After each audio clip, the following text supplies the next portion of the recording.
Welcome to another video of Career Map Online. সবচেয়ে প্রথমে thank you everyone, এত ভালো রেসপন্স পেয়েছি in my last videos. Thank you so much for that. এবং যেরকম তোমরা চেয়েছিলে, আজ আমরা একটা সিরিজ স্টার্ট করব অফ হিস্ট্রি। আপাতত তোমরা তো এটা তো জানোই খুব ভালো করে যে history is a very important part of your general knowledge আর জিকে পেপার। তো এই কারণের জন্য আমার মনে হয় we should be starting from the bottom, giving you the entire story of history of India. তো এই জন্যে we will start off with the series chapter wise discussion from today. তো আজকে যদি আমি বলি my topic for today is prehistory. না, এবারে অনেকে এটা ভাবতে পারো যে ম্যাম প্রি হিস্ট্রি থেকে তো সেরকম ভাবে কোয়েশ্চেন্স আসে না। ট্রু, আমিও মানি যে প্রি হিস্ট্রি থেকে সেরকম ভাবে কোয়েশ্চেন আসে না, but to be very honest, ধরো আজ যদি আমি তোমাকে একটা গল্পের বই দেই আর গল্পের বই দিয়েই বলি তুই চ্যাপ্টার সেকেন্ড থেকে আরম্ভ কর, তো তোমার কি ইচ্ছা করবে গল্পটাকে সেকেন্ড চ্যাপ্টার থেকে পড়তে বা থার্ড চ্যাপ্টার থেকে পড়তে? আমরা কি করি, গল্পের বই নিয়ে ফার্স্ট চ্যাপ্টার থেকেই স্টার্ট করি। তো ঠিক সেমনিভাবেই হিস্ট্রির স্টোরি যদি আমরা দেখি, আমাদের স্টোরি স্টার্ট হয় উইথ প্রি হিস্ট্রি। তো এই চ্যাপ্টারটাকে উল্টে সেকেন্ড চ্যাপ্টারটা স্টার্ট করাটা বুদ্ধিমানের কাজ নয়। সবসময় মাথায় রাখবে হিস্ট্রির জন্য, যেরকম আমি বলেছিলাম আমার স্ট্র্যাটেজি ভিডিওতে, যেরকম টাইম লাইন ইম্পর্টেন্ট সেরকম একটা ব্যাকগ্রাউন্ডও দরকার। আমি জানিই না কি জিনিস আর হঠাৎ করে পড়তে আরম্ভ করে দিলাম। তাই জন্যই তো যখন আমরা একটা বই নিই সবসময় আমরা পেছন দিকে যাই, গিয়ে দেখি হোয়াট ইজ দ্য সামারি, এবং সেই সামারির ওপরে ভিত্তি করেই কিন্তু আমরা তারপরে বইটাকে পড়ি। তো সেরকমই এই প্রি হিস্টোরিক্যাল এরা হচ্ছে আমাদের start, the first chapter of history. তাই এইটাকে সরিয়ে আমি যেতে পারি না to the second chapter, which is more important than the pre history, মানছি আমি। তো এই কারণের জন্য দিস প্রি হিস্টোরিক এরা is very important to us. এটার ব্যাপারে আমরা যেটুকানি দরকার আমরা জানবো, সুইট সিম্পল সুইফট রাখার চেষ্টা করব আমি, যাতে তোমাদের বেশি বার্ডেন না হয় on this topic, but you get the gist of the entire story. So chalo, let us start off with the journey of history. We'll start off from approximately 5 million years ago. 5 million years ago বলা হয় যে the human beings first came on earth, এবং সেই কারণের জন্য prehistoric era আমরা around the world 5 million years ago থেকে start করে থাকি। এবারে তোমরা হয়তো এত বছরে বা এখন প্রিপারেশনের জন্য অনেক সময় তোমরা অনেক বই ঘাঁটো, দেখবে যে এই প্রি হিস্টোরিক এরা হচ্ছে এমন একটা সময় যেটা time line is not very concrete. এই কারণের জন্য কেউ বলে 2 মিলিয়ন ইয়ার্স আগো, কেউ বলবে 2.5 মিলিয়ন ইয়ার্স আগো, কেউ বলবে 5 মিলিয়ন ইয়ার্স আগো। তো there are a lot of deviation in the dates, but মাথায় রাখবে যে প্রি হিস্ট্রি আমরা কখন স্টার্ট করি, we start when the human beings were there on earth. human beings মানে the homo sapiens, ঠিক আছে? তো সেখান থেকে স্টার্ট করব, অ্যান্ড अगेन রাফলি অ্যাপ্রক্সিমেটলি 1000 বিসি। তাই জন্য দেখো আমি বড় করে লিখে দিয়েছি অ্যাপ্রক্সিমেটলি, বিকজ এই যে সময়টার এর time line is not absolute. অনেক সময় কি হয়, এই যে এরাটা আমরা পড়বো সেখানে আমরা টাইম যেটা মেনশন করি বা অ্যাপ্রক্সিমেটলি যে ইয়ার্সগুলো মেনশন করি সেগুলো অ্যাকচুয়ালি যে ট্রানজিশনের ওপরে। ট্রানজিশন কোথায়? Transition in the environment, in our climate, এবং সেইটার জন্য লাইফে হিউম্যান বিংসদের লাইফে কীরকমভাবে ট্রানজিশন আসছে, চেঞ্জেস আসছে, সেটার ওপরে ভিত্তি করে আমরা এই টাইম লাইনটাকে কিন্তু তৈরি করি। So it is not very concrete. আর আমরা এটাও বলতে পারি না যে থ্রু আউট দ্য ওয়ার্ল্ড এই ট্রানজিশনসগুলো একদিনেই সব জায়গায় হয়েছে। আই ক্যানট সে যে 2000 বিসিতে, ধরো কথায় বলছি 2000 বিসিতে আস্তে আস্তে আমাদের ক্লাইমেটটা গরম হতে আরম্ভ করলো, আমাদের ওয়েদারগুলো চেঞ্জ হতে আরম্ভ করলো। তো ইন্ডিয়াতে যে সময় হচ্ছে নট নেসেসারিলি ইউরোপেও ঠিক সেই সময় হচ্ছে। তো এই জন্যে আমরা দেখি যে অল দ্য ডেটস যেটা আমরা এখানে পড়বো, দে আর অ্যাপ্রক্সিমেটলি 5000, 10,000 যেরকমই হোক, দে আর অল অ্যাপ্রক্সিমেটলি। তো এইখানে কোনো কংক্রিট টাইম লাইন, যেরকম ধরো 1947 ওই সময়টাতেই ইন্ডিপেন্ডেন্স হয়েছিল, উই নো ইট। তো এই জন্যে অ্যাপ্রক্সিমেট ডেটস দেওয়া রয়েছে। So let us start with the pre historic এরা। Now prehistoric era জানার আগে let us just look into a little backdrop of what is history. দেখো history আমি already বলেছি what is history. The story of mankind, the civilizations, the society, our culture আমি এটা বলেছি। But যদি আমরা theoretically দেখি, so history comes from the word historia. Historia is the word যেখান থেকে আমরা হিস্ট্রিকে দেখি এবং what is historia? Historia মানে হচ্ছে enquiry. We are getting knowledge. Now what are we getting knowledge about? We are getting the knowledge of our past. আমাদের আগে কি হয়েছে, আমাদের আগে কারা ছিল, এই সব ব্যাপারে যখন আমরা নলেজ পাই তখন। এবং নলেজ আমরা কখন পাই? যখন তুমি এনকোয়ার করবে। তো তোমার ওই কিউরিওসিটি না থাকলে কোনোদিন তুমি আজ এসে আমার ভিডিওটাও দেখবে না। সো তাই জন্যে নলেজ acquired by investigation, আমি ফার্স্ট ভিডিওতে বলেছিলাম যে history is a part of social science. আগে সোশ্যাল স্টাডিজ বলতাম আমরা, বাট এখনকার হিস্টোরিয়ানস ফিল করে যে না, it is social science. Science কেন? Because we have a lot of experimentation, logical thinking করতে হয় in order to understand even the stories of history. তাই জন্যে আমরা দেখি যে থ্রু ইনভেস্টিগেশন আমরা কি করতে পারি, we can gather knowledge through investigation এবং সেটাকে আমরা হিস্টোরিয়া বলতে পারি বা এনকোয়ারি বলতে পারি, which is our history. So it gives us a number of events, discoveries, collections, organization. যদি আমরা হিস্ট্রি বলি, we have life, we have politics, we have society, we have religion, কি নেই এর মধ্যে? সব কিছু আছে এই হিস্ট্রির মধ্যে। তো এই গল্পটা ইজ আ গল্প অফ ডাইভার্সিটি, বিভিন্ন জিনিসের গল্প। তো প্রি হিস্ট্রি যদি আমরা দেখি, pre history comes as the first stage of history. আমি আগের ভিডিওতে একটা পিরিয়ডাইজেশন দিয়েছিলাম, পিরিয়ডাইজেশন যেটা জেমস মিল করেছিল এবং তারপরে হচ্ছে সেটার ওপরে ক্রিটিসাইজ করে the contemporary historians they have also given their view এবং তারা আর একটা পিরিয়ডাইজেশন করেছে। যদি তোমাদের মাথায় থাকে, দ্য পিরিয়ডাইজেশন ওয়াজ সামথিং লাইক তিনটে, একটা ছিল হচ্ছে আমাদের এনশিয়েন্ট, একটা ছিল আমাদের মিডিভাল, আর একটা হচ্ছে আমাদের মডার্ন। না, এই তিনটে পিরিয়ডাইজেশন ছাড়াও আমাদের আর একটা পিরিয়ডাইজেশন হয় বেসড অন দ্য সোর্সেস। দেখো হিস্ট্রি আমি আগেও বলেছি যে হিস্ট্রি এমন একটা জিনিস যেটা আমাদেরকে পাস্টে নিয়ে যায়। তো পাস্টে আমরা কেউই ছিলাম না, আমাদের নলেজের ভিত্তি কি, বেস কি হচ্ছে দ্য সোর্সেস ওপরে বেস করে আমরা জানি যে এইটা হয়েছিল কি এটা হয়নি। তো on the base of the sources আমরা আবার তিনটে পিরিয়ডে ভাগ করতে পারি দ্য এন্টায়ার এরা অফ দ্য পাস্ট ইভেন্টস। একটা হচ্ছে প্রি হিস্ট্রি, নাম্বার 2 হচ্ছে আমাদের প্রোটো হিস্ট্রি, অ্যান্ড নাম্বার 3 হচ্ছে হিস্ট্রি। এই তিনটে ভাগগুলোকে একটু বুঝে নিই। What is prehistory? Prehistory হচ্ছে এমন একটা সময় যেখানে আমাদের কোনো লিটারারি সোর্সেস নেই, there is no literary sources. So আমাদের যে হিস্টোরিক্যাল রিকনস্ট্রাকশন হয় সেটা কিসের ওপরে হয়? Totally based on archaeological sources. Number 2 হচ্ছে protohistory. Protohistory is like a transition period between pre and the historical age. এই প্রোটো হিস্ট্রিতে কি হয়?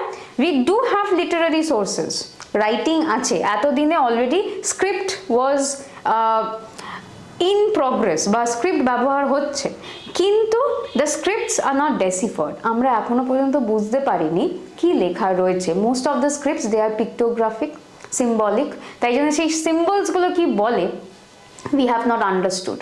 এই কারণের জন্য প্রোটো হিস্ট্রিরও কিন্তু রিকনস্ট্রাকশন বেসিক্যালি আমরা আর্কিওলজিক্যাল সোর্সেসের ওপরেই করি, তার কারণ স্ক্রিপ্ট থাকলেও we cannot understand what is written, তো সেখান থেকে আমরা কোনো নলেজ পাই না।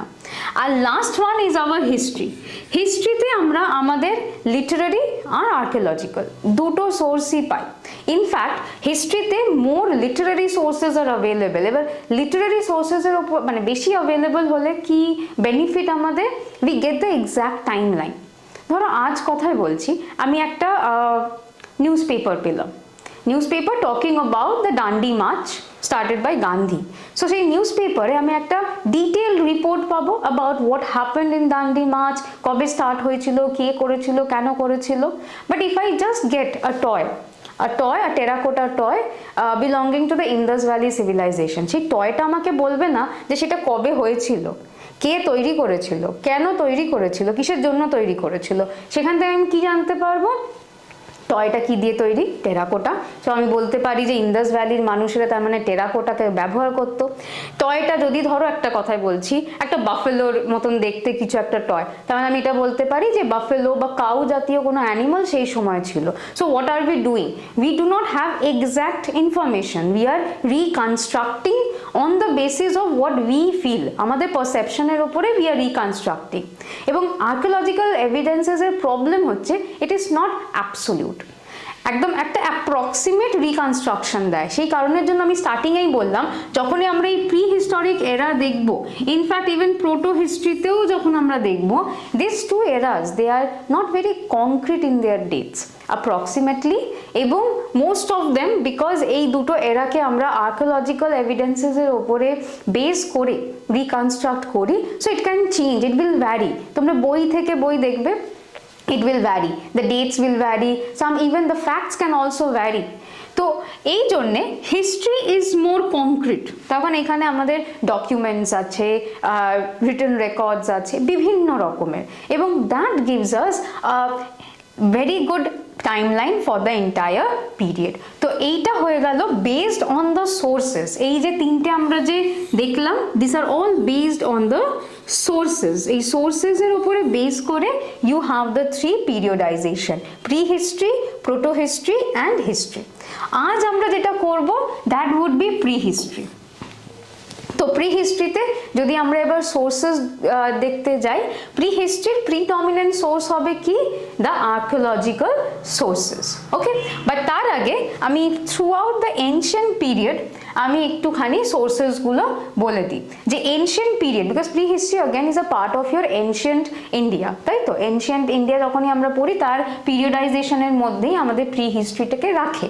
তো এই পুরো এনশিয়েন্ট টাইমে আমরা কি কি সোর্সেস পেতে পারি, আবার আমি আগেই বলেছি সোর্সেস আর ডিভাইডেড ইনটু, একটা হচ্ছে নন লিটারারি সোর্সেস, যেগুলোকে আমরা আর্কিওলজিক্যাল সোর্সেসও বলতে পারি।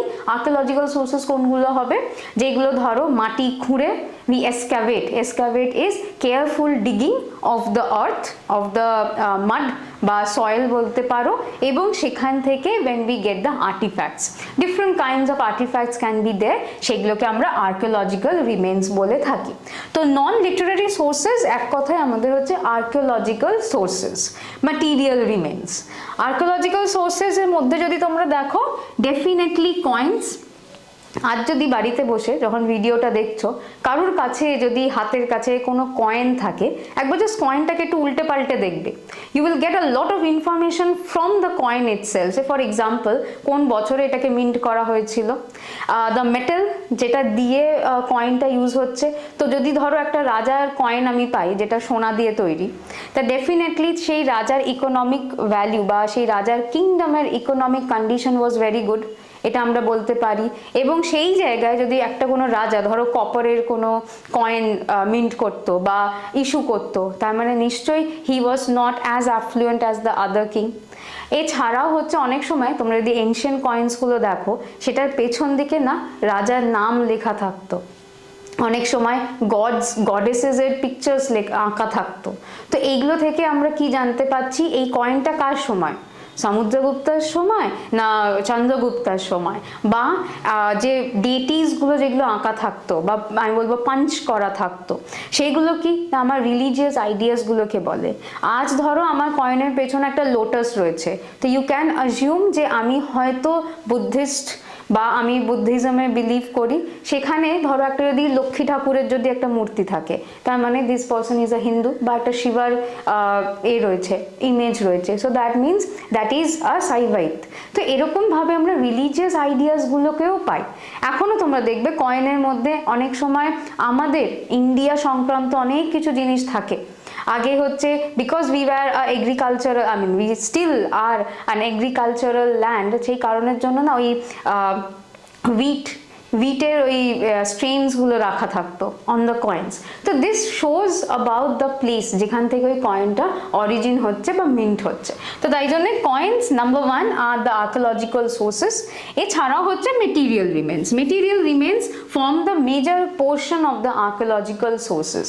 Material remains can be anything, starting from monuments, পোড়া বাড়ি থেকে আরম্ভ করে which has a historical background, to anything found inside the house.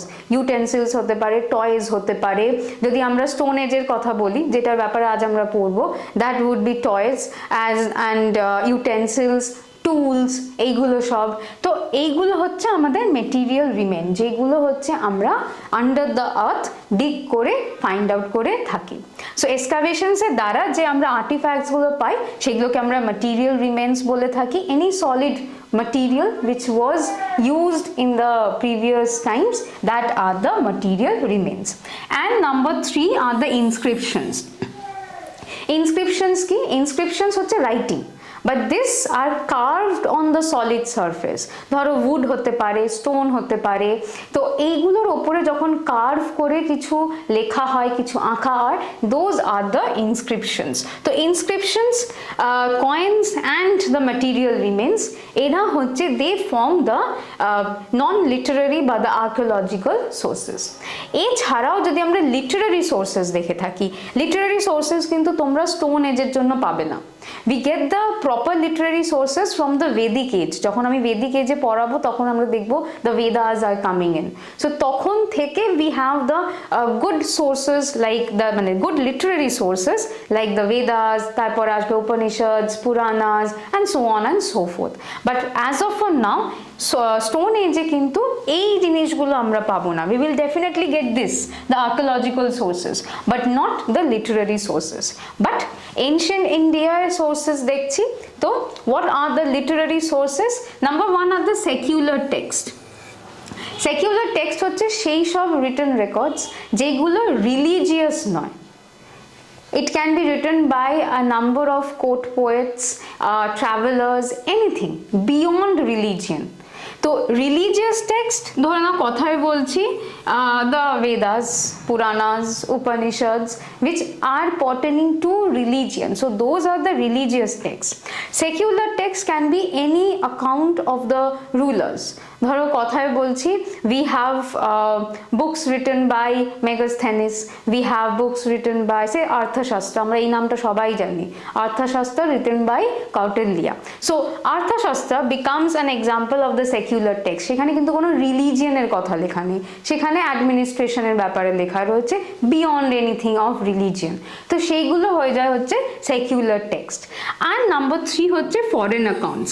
Foreign accounts হচ্ছে basically the accounts of the travellers. দেখো যদি আমরা এনশিয়েন্ট ইন্ডিয়া পড়ি, দুটো নাম আমরা মনে হয় সবাই চিনি বা জানি, ফা হিয়েন আর হিউয়েন সাং, তাই না? দুটো চাইনিজ ট্রাভেলার যারা আমাদের এনশিয়েন্ট টাইমে ইন্ডিয়াতে এসেছিল। তো তারা যে জিনিসগুলো লিখে গেছে, তারা তাদের ট্রাভেল অ্যাকাউন্টসগুলো যা লিখেছে সেইগুলো কিন্তু এই ফরেন অ্যাকাউন্টসের মধ্যে আসে। সো রাইটিং যদি আমরা দেখে থাকি, লিটারারি সোর্স যদি দেখে থাকি, উই হ্যাভ 3 টাইপস। একটা হচ্ছে secular, which is beyond any religion. Definitely the religious text, we have so many epics আছে, Vedas আছে, everything, all those, and the foreign accounts. এই তিনটে জিনিস মিলিয়ে আমাদের হচ্ছে লিটারারি সোর্সেস গুলোকে দেখতে পাই। So keeping this in mind, let us start off with the Stone Age, যেটা আজকে আমাদের ফোকাস হবে। তো স্টোন এজে যেরকম আমি আগেই বললাম, আমরা এই পোর্শনটাকে দেখতে পাবো। This is not for us this time, এটা আমরা পরের বার থেকে দেখব। সো আর্কিওলজিক্যাল সোর্সেস এর ওপরে রিকনস্ট্রাকশন অফ স্টোন এজ হয়েছে। এই কারণের জন্য আমি আবার বোঝাচ্ছি, ট্রানজিশনের উপরে বেস করে the timeline will be made. তো the timeline is not absolute, approximate timeline, just to make us understand what was going around the world in those times. Okay, চলো let us start off with the stone age period. So prehistoric stone age period jodi amra dekhi tahle amra dekhbo je the stone age period is divided into three parts: the paleolithic period or the old stone age. তো এই যে কথাটা, এই যে paleo, এই কথাটার মানেই হচ্ছে ওল্ড, আর লিথিক মানেই হচ্ছে স্টোন। তো তাই জন্যে প্যালিওলিথিক মানে হচ্ছে ওল্ড স্টোন এজ। তো প্যালিওলিথিক পিরিয়ড এটা কবে থেকে, আমি বললাম approximately when human beings came on earth, সেটা হচ্ছে 5 মিলিয়ন BCE থেকে। অনেক বইতে তুমি এটা 2.5 মিলিয়ন, 2 মিলিয়ন এটাতেও দেখতে পাবে, depending upon the continent, depending upon the time. যদি আমি ইন্ডিয়ার কথা ভাবি বা বলি, অ্যাপ্রক্সিমেটলি 2.5 মিলিয়ন, তো ডিপেন্ড করে, ঠিক আছে। ফার্স্ট হিউম্যান বিংস মাথায় রাখবে আফ্রিকা থেকে এসেছিল। এখন যে কন্টিনেন্টকে আমরা সবচেয়ে ভাবি যে সবসময় আন্ডার ডেভেলপড, সেই কন্টিনেন্ট থেকেই কিন্তু ফার্স্ট হিউম্যান বিংস ওয়্যার দেয়ার। তো 5 মিলিয়ন টু 10,000 BCE এটা অ্যাপ্রক্সিমেটলি আমরা দেখবো দ্য প্যালিওলিথিক এজ। নেক্সট হচ্ছে মেসোলিথিক। আবার যদি আমরা নামটাকে ভাগ করি, মেসো মানেই হচ্ছে মিডল, লেট বা হচ্ছে মিডল, আর লিথিক আবার মানে হচ্ছে stone. So this is our mesolithic, মানে হচ্ছে মিডল স্টোন এজ বা the later stone age. This is again, এই জিনিসটা, এই মেসোলিথিক পিরিয়ডটা না একটা transition period, transition between the palaeo and the new. এর মাঝখানে আমরা এই জিনিসটাকে দেখি। So approximately around 10,000 BCE to 6,000 BCE আমরা মেসোলিথিক পিরিয়ডটাকে দেখি, যেটাকে আমরা লেটার স্টোন এজও বলতে পারি বা মিডল স্টোন এজ। মেসোর মানেই হচ্ছে মিডল।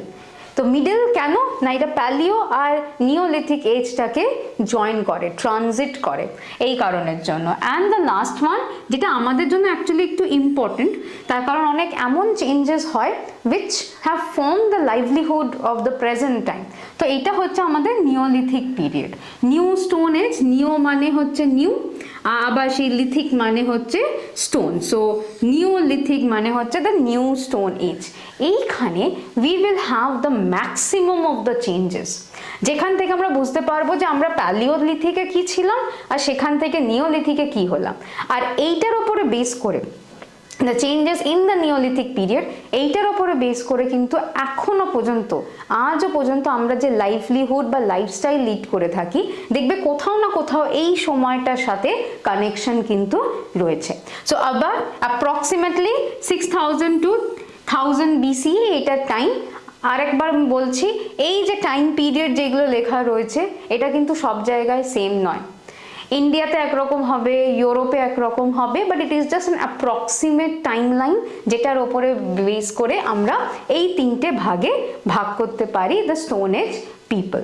তো এই ব্যাপারে পড়ার আগে let us now go into one by one period. পুরোটা না একসাথে পড়ে একটা একটা করে পিরিয়ড করি, তাহলে আমার মনে হয় ইজি হবে জিনিসটা। Alright, so let us first start off with the palaeolithic age or the old stone age. আমরা এখানে কজন কার্টুন নেটওয়ার্কে ফ্লিনস্টোনস দেখেছি? কমেন্টে জানিও যে আদৌ তোমরা ফ্লিনস্টোনস দেখেছো কিনা। বিকজ আমার সময়, আমি মান্দাতার আমলে নই, কিন্তু তাও আমার সময় cartoon network use to be a huge part of our childhood. এবং এই কার্টুন নেটওয়ার্কে একটা খুব সুইট কার্টুন আসতো, যেটার নাম ছিল হচ্ছে Flintstones. Flintstone was the first introduction of this paleolithic বা বলতে পারি the stone age to us on screen. আমরা সবসময় আগে বইতে পড়তাম, হ্যাঁ, ওল্ড স্টোন এজ, মেসোলিথিক, এই ওই, খুব বোরিং লাগতো, কয়েকটা পিকচার্স থাকতো।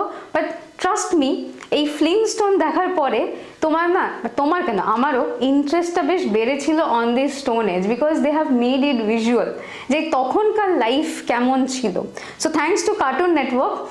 যদি তোমাদের মনে হয় যে তোমরা দেখতেই পারো, গুগলে এমনিতেই ওদের এপিসোডসগুলো পেয়ে থাকবে। আশা করছি স্টোন এজের ব্যাপারে ইন্টারেস্ট তোমাদের বাড়বে। So on that note, with the Flintstones in mind, let us start off with the palaeolithic age or the old stone age. So the first thing that we have to understand is what is the Paleolithic age. আমি তোমাদেরকে একটা introduction দিয়েই দিয়েছি যে palaeolithic মানে হচ্ছে old. So Greek word প্যালিওর মানেই হচ্ছে আমাদের ওল্ড, আর লিথিক মানে হচ্ছে স্টোন। সো এই দুটো টার্মকে আমি যদি একসাথে করি, that gives us the palaeolithic age which refers to the old stone age. সো এক কথায় বা একটা সেন্টেন্সে আমাকে যদি বলতে হয় what is palaeolithic age, that is the old stone age. এবার দেখি what were the characteristics of this Paleolithic age.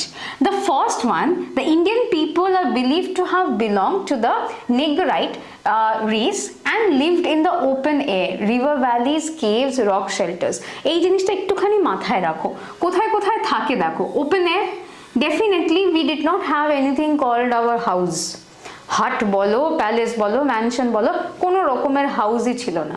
So most of the people they would either live in the open air or on the trees, বা অনেক সময় rock shelters পেতো। Rock shelters are nothing but caves, rocks, mountainous area, তার মধ্যে একটা হলো জায়গা, তার মধ্যে দিয়ে থাকতো।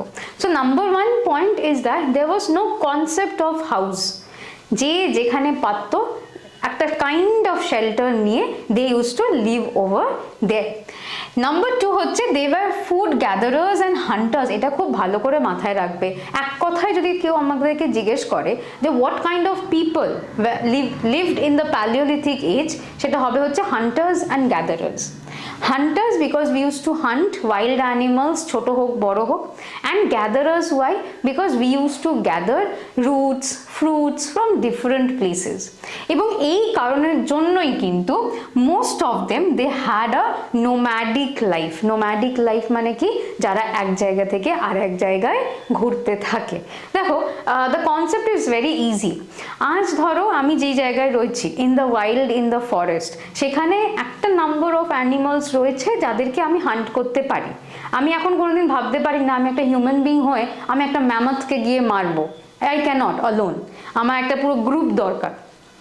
So there are small animals, there are big animals. So most of the time Paleolithic men they used to try getting the smaller ones, আর যখন তারা গ্রুপসে থাকতো then they would attack the bigger ones.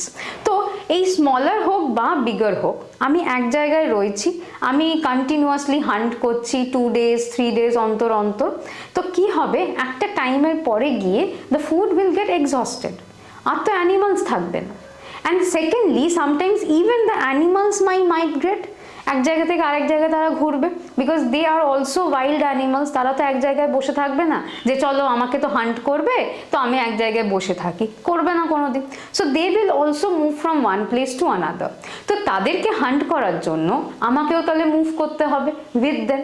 তো এই কারণের জন্য they use to be nomadic, they use to move from one place to another. Number two, the fruits or the roots. দেখো সব plant যে সব সিজনে ফ্রুটস দেয় সেটা তো না। তুমিও জানো আমিও জানি, শীতকালে আমি এখন যদি বলি আম খাবো, সেটা আমটা হচ্ছে ওই হোর্ডিংয়ের সব আম হবে, রেফ্রিজারেটরে রাখা সেইগুলো হবে, ফ্রেশ আম তো পাবো না। তো ফ্রুটস, রুটস এইগুলোও যখন আমি গ্যাদার করছি ডিফারেন্ট সিজনে different parts of the forest, তাদের ওখানে ফ্রুটসগুলো থাকতো। তো আজ ধরো সামারে এক পার্টে আমি রয়েছি, আমাকে হয়তো উইন্টারে আরেক পার্টে যেতেই হবে just to get those fruits. এই কারণের জন্য they use to move from one place to another. And the last point is water resource. জল ছাড়া তো আমরা থাকতে পারি না, জলের অপর নামই হচ্ছে জীবন। তো ওয়াটার রিসোর্সেস বা ধরো লেকস, রিভার্স এগুলো খোঁজার জন্য তারা এক জায়গা থেকে আরেক জায়গায় মুভ করে থাকতো। তো their life was totally nomadic, এবং তারা যেখানে যে জিনিসটা পেতো, একটা রক শেল্টার পেলো বা একটা গাছ পেলো, anywhere they use to leave.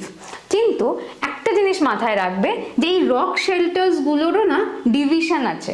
3 রকমের রক শেল্টার্স হতো। একটা হচ্ছে হ্যাবিটেশন সাইট, একটা হচ্ছে ফ্যাক্টরি সাইট, আর একটা হচ্ছে হ্যাবিটেশন কাম ফ্যাক্টরি সাইট। এই হ্যাবিটেশন সাইটটা কি, যেরকম মানে এটা বলছে হ্যাবিটেশন লিভিং, সেই সব রক শেল্টার্স বা সেই সব জায়গাগুলো যেখানে predominantly palaeolithic men they use to live, থাকার জন্যই তারা সেইগুলোকে খুঁজতো, সেইগুলোকে ফাইন্ড আউট করতো এবং সেখানে থাকতো। ফ্যাক্টরি সাইটস হচ্ছে সেই সব জায়গা যেখানে তারা রকস পেত। এই রকসগুলো কিসের জন্য দরকার ছিল? To make the tools. আমরা জানি stone age people, so their predominant tools are what? Their tools are stone tools. তো এই স্টোন টুলসগুলো তো সব টুলস দিয়ে বানাতে পারি না আমরা, তো সব স্টোন দিয়ে আমরা এই টুলসগুলো বানাতে পারি না। এই কারণের জন্য তারা হচ্ছে একটা পার্টিকুলার জায়গায় যেত যেখানে তারা রকসগুলো পাবে, এবং সেইগুলো হয়ে যেত তাদের factory site. So factory site হচ্ছে সেই সব জায়গাগুলো প্রিডমিনেন্টলি যেখানে আমি রকস পাবো in order to make my tools. আর নাম্বার 3 হচ্ছে ফ্যাক্টরি কাম হ্যাবিটেশন সাইট।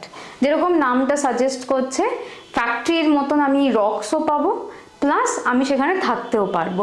এই সাইটগুলো হচ্ছে সবচেয়ে বেশি ব্যবহার করা হতো ফর দ্য লংগেস্ট টাইম। তখন দেখো দুটো সুবিধাই পাচ্ছি, দুটো বেনিফিটই আমি পাচ্ছি। আমি রকসও পাচ্ছি in order to make my tools, and আমি একটা হ্যাবিটেশন সাইটও পাচ্ছি। তো ফ্যাক্টরি কাম হ্যাবিটেশন সাইটগুলোতে সবচেয়ে বেশিক্ষণের জন্য paleolithic man use to live. আর যদি তোমরা এই কথাটা একটুখানি দেখো, নিগ্রিটো হচ্ছে basically a dark skinned man. আমি বললাম যে first man they were actually coming from the continent of Africa. আফ্রিকার যে এখন পোর্শনটা রয়েছে, আমরা তো জানি যে সব কন্টিনেন্টগুলো একসময় ইট ওয়াজ অল জয়েন্ট, বাট আফ্রিকার যে পোর্শনটা সেখান থেকে বলা হয় দ্য আর্লিয়েস্ট ম্যান অ্যারাইভড। তো এই কারণের জন্য some kind of dark skinned রেসের ওপরে তারা বিলং করে থাকতো। So they belong to a Negrito race which is basically dark skinned people. তো এইভাবে রক শেল্টার্সগুলো আমরা ডিভাইড করতে পারি ইন্টু 3 পার্টস। সো নেক্সট পয়েন্টে আমরা যদি যাই, আমি বললাম যে they are already food gatherers and they are hunters. And number 3, যদি আমরা এদের ব্যাপারে জানতে চাই, we do not get knowledge from the literary sources. আমাদের এখানে কি না, আর্কিওলজিক্যাল সোর্সেস। আর প্যালিওলিথিক ম্যানের জন্য archaeological sources would be the tools. You see, a number of stone tools were found. Unpolished, rough stone tools. এই জিনিসটা একটুখানি মাথায় রাখবে। Paleolithic men did not know the art of polishing, did not know the art of making edges, points, এগুলো জানতো না। তারা basically কি করতো, তারা দুটো মেথড ব্যবহার করতো। একটা হচ্ছে প্রেশার ফ্লেকিং, আর একটা হচ্ছে hammer method. So stone on stone, যেটা হচ্ছে হ্যামার মেথড বলে থাকি, একটা পাথর নিলাম আর একটা পাথরকে আমি হ্যামারের মতন ব্যবহার করলাম, এই পাথরটার উপরে মেরে মেরে আই মেক আ স্টোন টুল। ছোট ছোট পিসেস ভাগ করলাম এবং সেইগুলোকে আমি স্টোন টুল হিসেবে ব্যবহার করলাম। বা হচ্ছে প্রেশার ফ্লেকিং। প্রেশার ফ্লেকিং কি, আমি একটা ফ্লেক হচ্ছে এক রকমের স্টোন, তো সেটার ওপরে আমি নিলাম এবং আমি ছোট ছোট পিসেস তৈরি করতে আরম্ভ করলাম, আগেন বাই বিটিং, একটা স্টোনকে আরেকটা স্টোনে মেরে। সেখান থেকে যে ছোট ছোট পিসেসগুলো আসে সেগুলো হচ্ছে আমার ফ্লেক্স। তো স্টোন লাইক ফ্লিন্টস, আর একটা যেটা তুমি এখানে দেখতে পাবে কোয়ার্টজাইট, এইগুলো হচ্ছে people use to make tools with. Quartzite, Flint, তাই জন্যই কিন্তু এই কার্টুনটার নাম হচ্ছে ফ্লিন্ট স্টোনস, ঠিক আছে? সো কোয়ার্টজাইট, ফ্লিন্ট, এইগুলো হচ্ছে ব্যবহার করা হতো কেন বলো তো? Because that was easier to make into tools. তো এই টুলসগুলো give us the ample amount of information about the paleolithic people. So tools like hand axes, choppers, blades, burins, scrapers, এইগুলো হচ্ছে predominant stone tools যেগুলো ব্যবহার করা হয়। ওকে, so একটা যদি আমি সামারাইজ করি এখান থেকে, palaeolithic age was a age of the hunters and gatherers. তারা নোম্যাডিক ছিল, they did not have a particular hut or a house. তারা এক জায়গা থেকে আরেক জায়গায় মুভ করতো, যেখানে যে সুযোগটা পেত। It can be a cave shelter, it can be tree, open air, যেরকম ভাবে তাদের মনে হতো তারা সেরকম জায়গায় থাকতো। Definitely they did not know how to wear clothes. Cotton এখনো পর্যন্ত ডিসকভার হয়নি, তারা এখনো কটন, তারা কাল্টিভেশনই জানে না, তো কটন কোথা থেকে পারবে? তো ইনিশিয়ালি তারা হচ্ছে ওই গাছের পাতা, বার্কস অফ ট্রিজ, বা হচ্ছে অ্যানিমাল স্কিন, যখন খুব ঠান্ডা লাগতো তখন হচ্ছে অ্যানিমাল স্কিন বা ফার, সেটাকে গায়ে জড়িয়ে নিত। And that is how they use to survive the cold. একটা মাথায় রাখবে, this is a part of the ice age, তো the climate itself is very cold throughout. তো এই কারণের জন্য they needed some kind of covering, এবং সেই কাভারিংটা কোথা থেকে আসছে? পাতা আর নয়তো হচ্ছে অ্যানিমাল স্কিন বা ফার। আর এরা হচ্ছে কি না, this people they used a lot of raw বা ক্রুড unpolished rough stones, যেরকম হচ্ছে hand axes, choppers, blades. This were the predominant tools which were used again either for hunting বা হচ্ছে গ্যাদারিং এর জন্য। তোমরা যদি দেখো, যেরকম ধরো ব্লেডস, এই ব্লেড দিয়ে আমি স্কিন তুলতে পারি off an animal, I can take off the skin, তারপর আমি অ্যানিমালটার মিট খেতে পারি। বা ধরো কিছু কাইন্ড অফ স্ক্র্যাপার্স বা বিউরিনস, এইগুলো হচ্ছে আমি মাটি খুঁড়তে পারি। সো আমি যখন রুটস বার করছি of a plant of a tree, আমাকে তো রুটসগুলো তো খুঁড়তে বার করতে হবে, এই কারণের জন্য এইগুলো দরকার। সো ইভেন তাদের যে লাইফস্টাইল ছিল তার উপরে বেস করেই কিন্তু তাদের টুলসগুলো তৈরি হয়েছিল। এরপরে ভিডিওতে আমরা যেটা দেখব সেটা হচ্ছে মানে এরপরের স্লাইডে যেটা আমরা দেখব সেটা হচ্ছে যে এই টুলসগুলোর উপরে ডিপেন্ড করে আমরা কিভাবে প্যালিওলিথিক মানে এজটাকে ডিভাইড করতে পারি। এবারে দেখা যাক যে ওল্ড স্টোন এজটার কি কি ডিভিশন হয়।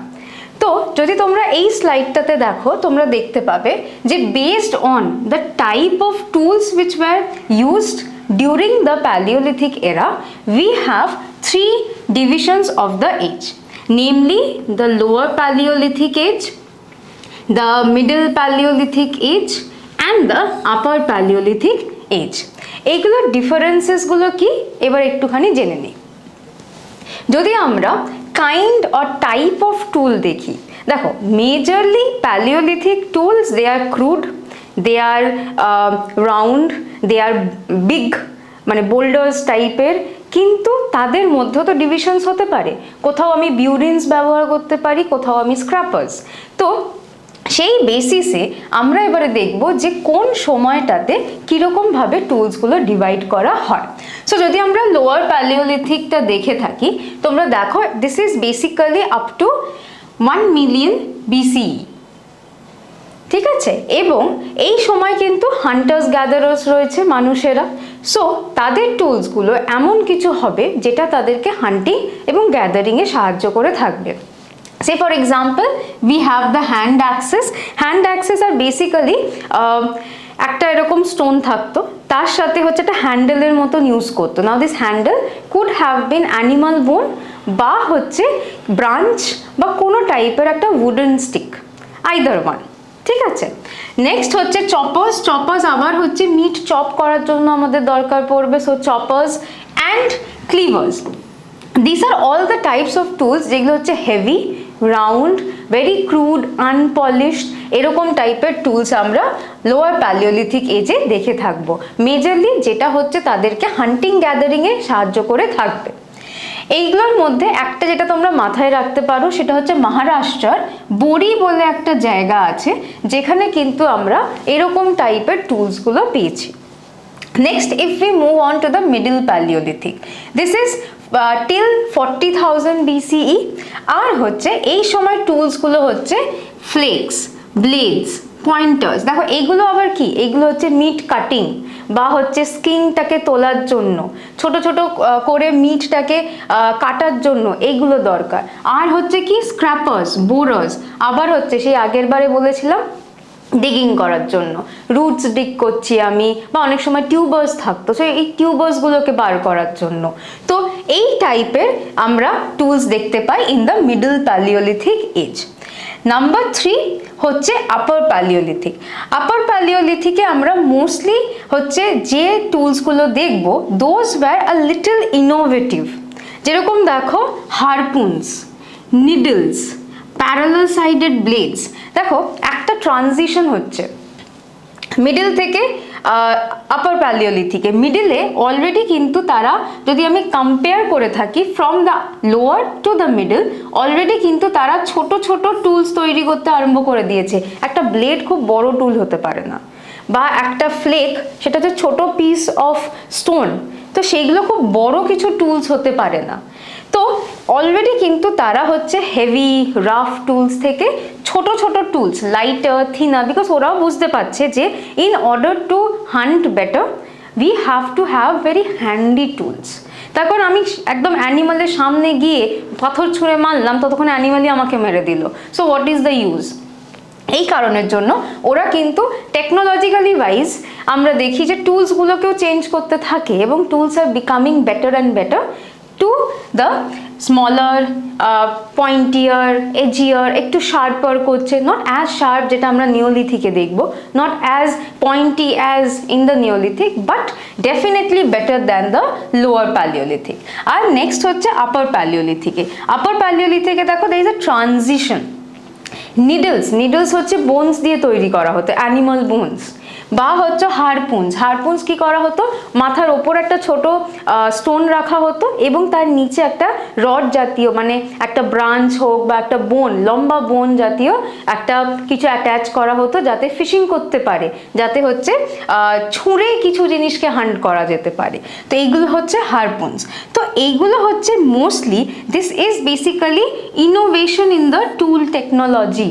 আমরা দেখতে পাই যে আপার থেকে লোয়ারে যদি আমরা আসি, definitely there was a lot of improvement. লোয়ারে যতটা ছিল তার থেকে কিন্তু আপারে আমরা দেখব অনেক ইমপ্রুভমেন্ট হচ্ছে in the tools. So based on the tools মাথায় রাখবে এই লোয়ার, মিডল আর আপার প্যালিওলিথিক সাইডগুলোকে ডিভাইড করা হয়। অলরাইট, নেক্সট এরপরের যে ফেজটা সেটা হচ্ছে মেসোলিথিক পিরিয়ড। তো আমরা যদি আপার প্যালিওলিথিক পিরিয়ডটাকে দেখি, এইটা হচ্ছে আমাদের transition period. Transition into what? Transition into the mesolithic or the middle stone age. তাহলে মেসো মানে কি? এই মেসোর কথাটার মানেই হচ্ছে মিডল, আর আবার সেই একই জিনিস লিথিক মানে হচ্ছে স্টোন। তাহলে এইটাকে আমি একসাথে বলতে পারি দ্য মিডল স্টোন এজ। তো এইটা হলো একটা ট্রানজিশন ফেজ বিটুইন প্যালিও আর হচ্ছে নিউ, মানে হচ্ছে ওল্ড আর নিউ স্টোন এজের মাঝখানে। এটা আমার একটা ট্রানজিশন ফেজ হিসাবে ধরা হবে। What are the features? দেখো, বলা হয় যে মেসোলিথিক আস্তে আস্তে right from the upper palaeolithic era আমরা দেখি যে there was a change in the climate. আস্তে আস্তে কি হচ্ছে? ক্লাইমেট হচ্ছে ওয়ার্মার হয়ে যাচ্ছে। আমি আগের এতেও বলেছিলাম যে paleolithic is basically the ice age. Ice এজে প্রচণ্ড ঠান্ডা, everyone is having snow all around. কিন্তু মেসোলিথিক আস্তে আস্তে there is a change in the climatic pattern, এবং এই ওয়ার্মথের জন্য there would be change in vegetation as well as in the animal life, যেটা আমরা মেসোলিথিকে দেখতে পারবো। কিন্তু সত্যি কথা বলতে হান্টার্স গ্যাদারার্সরা কিন্তু এখনো হান্টার গ্যাদারার্সরাই রয়েছে, তাদের লাইভলিহুডে কোনো চেঞ্জ হয়নি এখনো পর্যন্ত। They are still the hunters and gatherers. Say for example যদি আমরা ফিচার্সগুলো দেখি মেসোলিথিকে, দেখো এখনও কিন্তু they lived on hunting and fishing and food gathering. এখনও কিন্তু তাদের হান্টিং, গ্যাদারিং, ফিশিং এইগুলোই হচ্ছে। আমরা দেখলাম যে হারপুন ওয়াজ ইউজ, সো হারপুন তো মেজরলি আমরা ফিশিংয়ের জন্য ব্যবহার করে থাকি। তো মেসোলিথিকেও আমরা কিন্তু হান্টিং, ফিশিং, ফুড গ্যাদারিং দেখব। নতুন একটা জিনিস যেটা আমরা দেখব সেটা হচ্ছে ডোমেস্টিকেশন অফ অ্যানিমালস। এই ডোমেস্টিকেশন অফ অ্যানিমালস কিন্তু মেজরলি আমরা মেসোলিথিক থেকে দেখতে পাই। মেসোলিথিকে কীরকম টাইপের অ্যানিমালস ডোমেস্টিকেট হবে? তোমরা যদি জাস্ট একটু লজিক লাগাও, হান্টিং করি, গ্যাদারিং করি বা ধরো ফিশিং করি, এর জন্য আমার কাকে দরকার? হান্টিংয়ের হেল্প করার জন্য কোনো অ্যানিমাল দরকার। And what better than wild variety of dogs.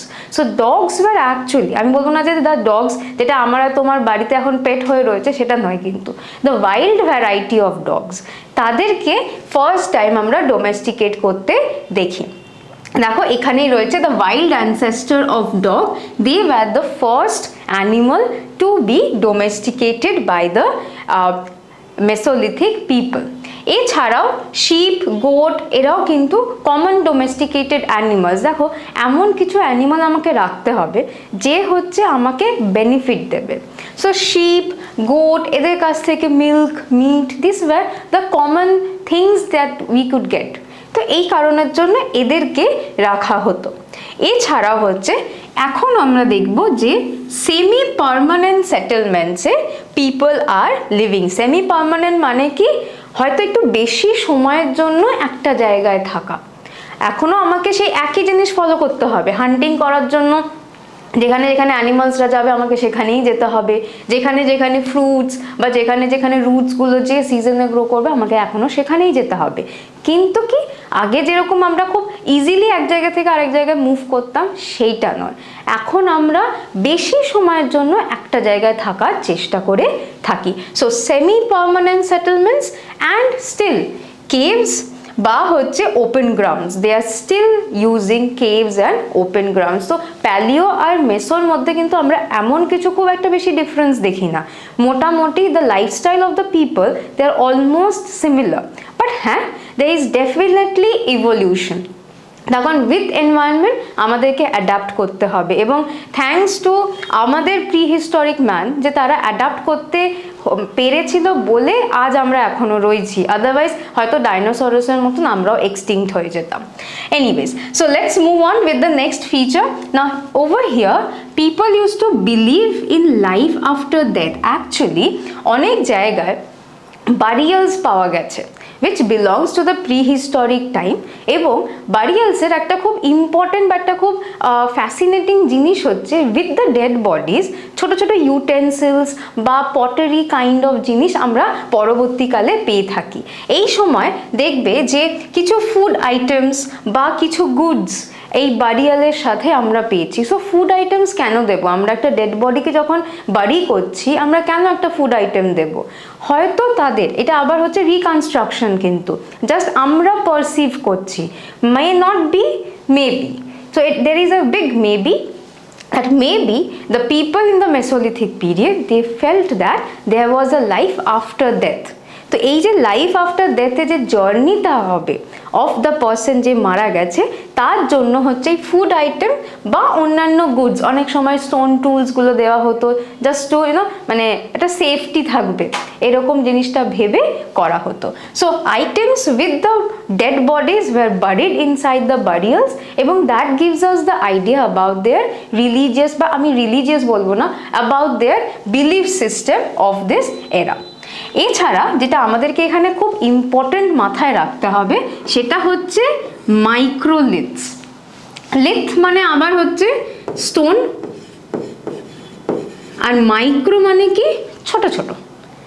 So এখন কি হবে, এখন আমরা দেখব যে খুব ছোট ছোট টুলস। এবার ছোট ছোট টুলস মানে এটা না যে সাইজটাই ছোট হয়ে গেছে, না, ছোট সাইজের টুলস, বাট স্টোনের সাথে কি হবে, একটা হ্যান্ডেল জাতীয় কিছু জিনিস হবে with the bones, with the wood, যে কারণের জন্য that would be easier in order to hunt.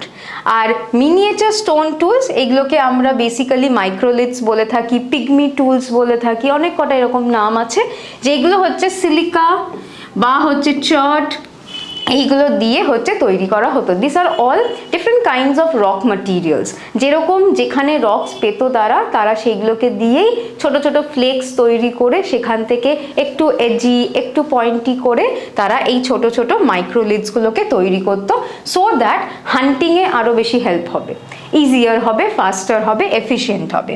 এছাড়াও মেসোলিথিক মেন ওয়্যার করতো কি না ক্লোথস, যেগুলো হচ্ছে অ্যানিমাল স্কিন। সিমিলার প্যালিওলিথিকেও আমরা দেখেছি যে উডেন বার্কস বা হচ্ছে লিভস, অ্যানিমাল স্কিন, ফার এগুলোকে ব্যবহার করতো। সিমিলারলি মেসোলিথিকেও কিন্তু মানুষেরা ক্লোথস যেরকম অ্যানিমাল স্কিন ব্যবহার করে থাকতো। দেখো কোল্ড হয়তো কমছে, but that does not mean কি ওভার দ্য টাইম একদিনে একদম পুরো গরম হয়ে গেল। আমাদের এখানকার কলকাতার মতন টেম্পারেচার হয়ে গেল না 2023, still it is cold. But হ্যাঁ, ওই যে কোল্ডনেসটা ছিল ইন আইস এজ, সেখান থেকে আমরা কিছুটা টেম্পারেচার কমতে দেখেছি, ওয়ার্ম হতে দেখেছি। বা তাই বলে এটা না যে it is as hot as the tropical region, একদমই না। Still they need something like the skin or the fur of the animal, যে কারণের জন্য তারা কিন্তু এখনো পর্যন্ত অ্যানিমাল স্কিন দিয়ে তাদেরকে কভার আপ করার চেষ্টা করছে। And they were art lovers and initiated rock art. দেখো বলা হয় যে আপার প্যালিওলিথিক আর মেসোলিথিক এই যে ট্রানজিশনের সময় ফায়ার ওয়াজ ডিসকভার্ড। আবার ফায়ার কিন্তু এক সময় যে সব পুরো হোল ওয়ার্ল্ডে ডিসকভার হয়েছিল সেটা কিন্তু নয়।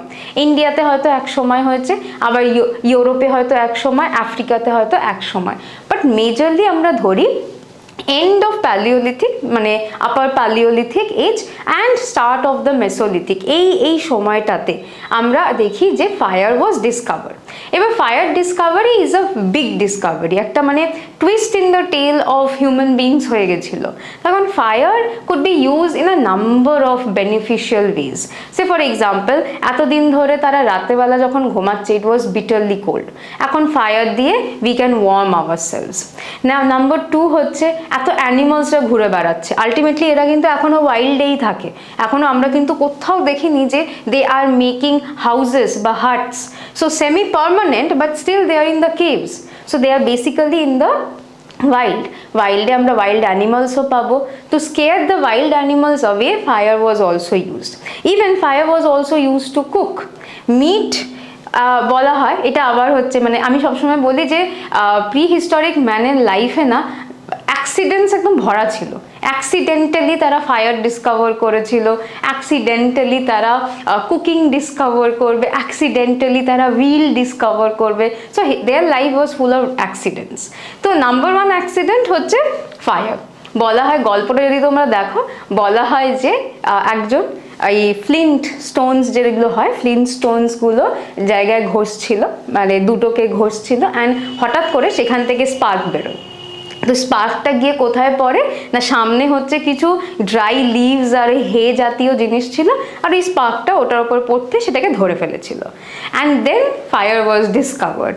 তো ফায়ার যখন ডিসকভার হলো, definitely animals could be scared away, they could warm themselves at night. Even রাতেরবেলা কেভসের মধ্যেও কিন্তু এই লাইটটাকে আমি ব্যবহার করতে পারি, ফায়ারকে ব্যবহার করে আমি কি করতে পারি, লাইট জ্বালাতে পারি। সো অ্যাজ আ রেজাল্ট আগে কি হতো, আগে হচ্ছে সকালবেলা যা কাজ করার করে নাও, হান্টিং, গ্যাদারিং, মুভিং অ্যারাউন্ড যা যা করার সব করে নাও, রাতেরবেলা অন্ধকার নামা মানে আমাকে কেভের মধ্যে ঢুকতে হবে, I have to close the gate of my cave, আর হচ্ছে আই হ্যাভ টু স্লিপ, আর কিছু করার নেই, বিকজ অন্ধকার, কোথায় কি করব। এখন যখন ফায়ার ডিসকভার হলো, তারা ফায়ারটাকে কেভের মধ্যেও নিয়ে যেতে পারে, they can light up the cave, এবং এই সময় they started having rock art. বলা হয় রক পেন্টিং করতো তারা রাতেবেলা, because they can't go out, আবার ওয়াইল্ড অ্যানিমালস আছে, রাতেবেলা কেউ বেরোবে না।